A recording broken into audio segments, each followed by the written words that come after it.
राजाधिराज सद्गुरुनाथ महाराज की जय।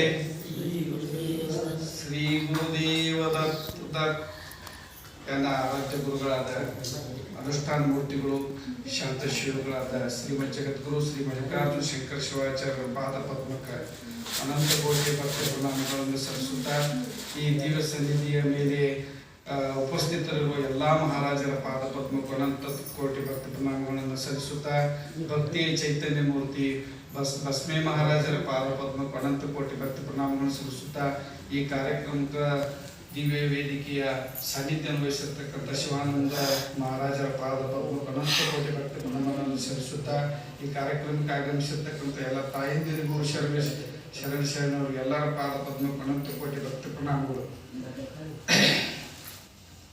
ಇವತ್ತಿನ ಈ ಒಂದು ಕಾರ್ಯಕ್ರಮ ಸತ್ಸಂಗದ ಕಾರ್ಯಕ್ರಮ ನಿಜವಾಗಲೂ ಅವರು ಬಸ್ಮೆ ಮಹಾರಾಜರ ಭಕ್ತಿ ಚೈತನ್ಯ ಮೂರ್ತಿ ಅನ್ನೋದು ಸ್ವಾರ್ಥಕ್ಕನ್ನ ನಾವು ತಂದಬೇಕಾಗ್ತದೆ.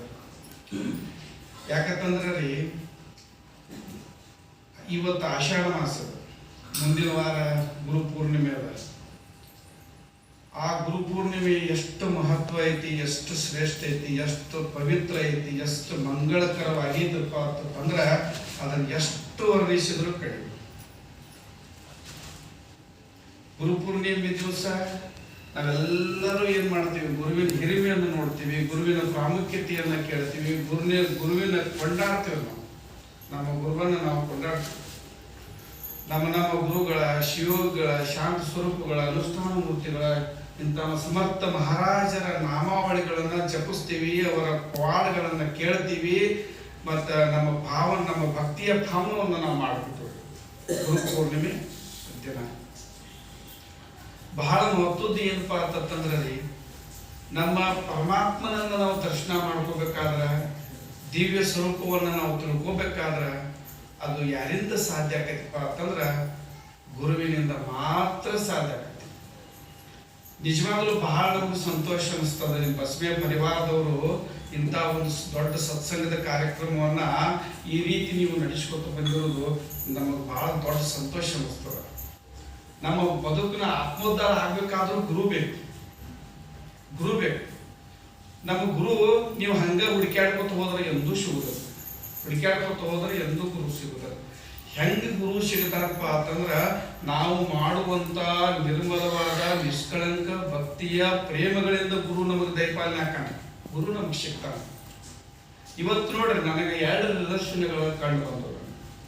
2 ನಿದರ್ಶನ ನಿಮಗೆ ಹೇಳ್ಬೇಕಂತಂದ್ರ ನಿಮ್ಮ ಬಸ್ಮೆ ಪರಿವಾರದವರ ಪ್ರೇಮ, ಭಕ್ತಿ ಚೈತನ್ಯ ಮೂರ್ತಿ ಬಸ್ಮೆ ಮಹಾರಾಜರ ಪ್ರೇಮ ಹೆಂಗಾಗಿತ್ತಪ್ಪ ಅಂತಂದ್ರೆ ಇಷ್ಟೆಲ್ಲ ಮಹಾರಾಜರನ್ನ ಕರ್ಕೊಂಡು ಬಂದು ಕುಡಿಸ್ಬಿಟ್ರು.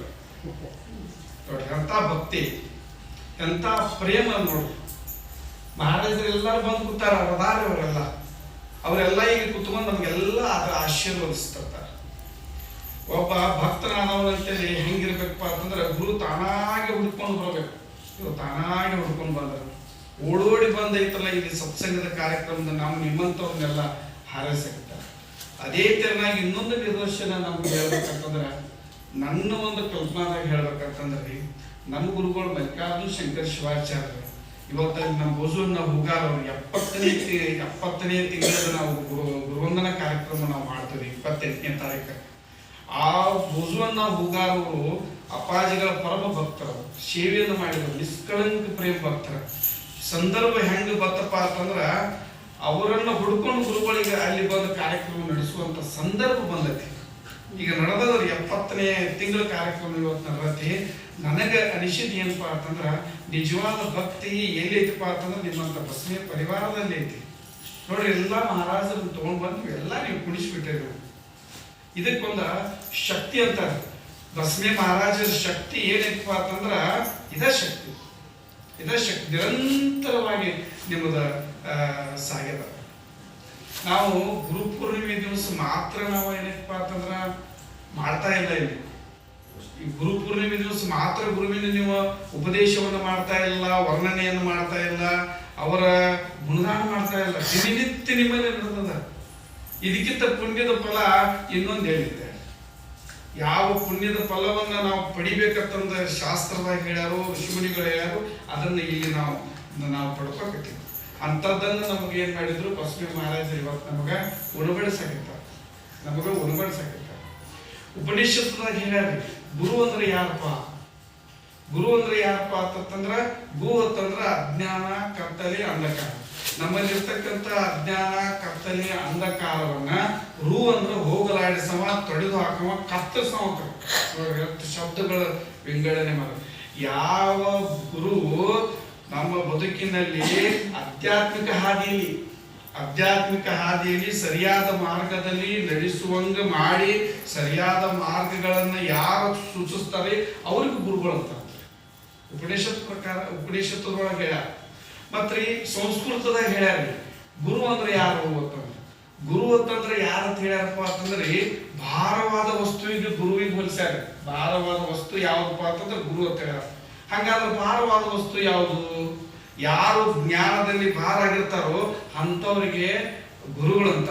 ಈ ಬಸವ ಮಹಾರಾಜರು, ಶಿವಾನಂದ ಮಹಾರಾಜರು, ಇವೆಲ್ಲ ಸಮರ್ಥ ಮಹಾರಾಜರು ಯಾರು ಬರಲ್ಲ, ಇವರೆಲ್ಲ ಭಾರವಾದ ಗುರುಗಳು. ಮಲ್ಲಿಕಾರ್ಜುನ ಶಂಕರ ಶಿವಾಚಾರ್ಯ ಅಂತವರು ಭಾರವಾದ ಗುರುಗಳು, ತತ್ವ ರೂಪದವರು. ಇಂಥವ್ರನ್ನ ಇವತ್ತು ನೀವು ಅವರ ಉಪಸ್ಥಿತಿ ಒಳಗೆ ನೀವೆಲ್ಲ ಮಾಡ್ಕೊಂಡ ನೀವು ನಡೆದೇರಿ. ಅತಿ ಮುಖ್ಯ ಇನ್ನೊಂದು ಹೇಳ್ಬೇಕಂದ್ರೆ ಸ್ಕಂದ ಪುರಾಣದಾಗ ಹೇಳ್ಯಾರಿ. ಸ್ಕಂದ ಪುರಾಣ ತಂದು ಬರ್ತೈತಿ, ಅದ್ರೊಳಗೆ ಗುರುಗೀತೆ ಅಂತಂದು ಬರ್ತೈತಿ. ಗುರುಗೀತೆ ಒಳಗ್ರಿ ಗುರುವಿನ ಬದ್ದಲ್ಲಿ ಇಷ್ಟು ಕೊಂಡಾಡ್ಯಾರಿ, ಎಷ್ಟು ವರ್ಣನ ಮಾಡ್ಯಾರು, ಒಟ್ಟು ಶಬ್ದಗಳನ್ನ ಸಾಲಂಗಿಲ್ಲ. ಗುರುವನ್ನ ಎದಕ್ಕೂ ಹೋಲಿಸ್ಯಾರಪ್ಪ ಅಂತಂದ್ರ ಬೆಳಗುತ್ತಿರುವ ನಂದಾದೀಪದ ಜ್ಯೋತಿಗೆ ಹೋಲಿಸ್ಯಾರ. ಜ್ಯೋತಿಗೆ ಹೋಲಿಸ್ಯಾರ ಗುರುವಿನ ಶ್ರೇಷ್ಠತೆ ಎಷ್ಟು ಹೇಳಿದ್ರು ಕಡಿಮೆ ಅಂತನ್ನುವಂಥ ಮಾತನ್ನ ಹೇಳ್ಯಾರು. ಮತ್ತು ಅತಿ ಮುಖ್ಯ ಏನಪ್ಪ ಅಂತಂದ್ರೆ ನಮ್ಮ ಜೀವನದಲ್ಲಿ ನಮ್ಮ ಬದುಕ ಏನಾದರೂ ಉದ್ಧಾರ ಆಗ್ಬೇಕಂತಂದ್ರೆ ಅದು ಗುರುವಿನ ಅನುಗ್ರಹದಿಂದ ಮಾತ್ರ ಸಾಧ್ಯ. ಗುರುವಿನ ಬಿಟ್ಟು ಯಾವುದೂ ಅಸಾಧ್ಯ ಇಲ್ಲ ಅಂತಂದರು. ನಾವು ನೀವು ಕುಡ್ಕೊಂಡ ಬಸವ ಮಹಾರಾಜರಂಥವ್ರು, ಮಲ್ಲಿಕಾರ್ಜುನ ಶಂಕರ ಶಿವಾಚಾರ್ಯನಂಥವ್ರು, ಎಷ್ಟೋ ನೋಡ್ರಿ ಸಮರ್ಥ ಬಹುಸಾಹೇಬ್ ಮಹಾರಾಜರಂಥವ್ರು ಇವತ್ತೆಲ್ಲ ನೀವು ಉಪಸ್ಥಿತಿ ಒಳಗೆ ನಾವು ನಡೆಸ್ಕೊಂಡು ಹೊಂಟಿದ್ದೀವಿ. ನಾವೆಲ್ಲ ಪುಣ್ಯವಂತರು. ಇದನ್ನ ಹೆಚ್ಚಿನ ಪ್ರಮಾಣದಾಗ ನಾವು ಭಜನೆ ಮೂಲಕ, ಕಾರುಣ್ಯದ ಮೂಲಕ ಏನಪ್ಪ ಅಂದ್ರೆ ಅವ್ರ ಅನುಗ್ರಹ ನಮ್ಮೆಲ್ಲರ ಮೇಲೆ ಇರಲಿ ಅಂತ ಹೇಳಿ 2 ಮಾತುಗಳು ಮುಗಿಸುತ್ತೆ.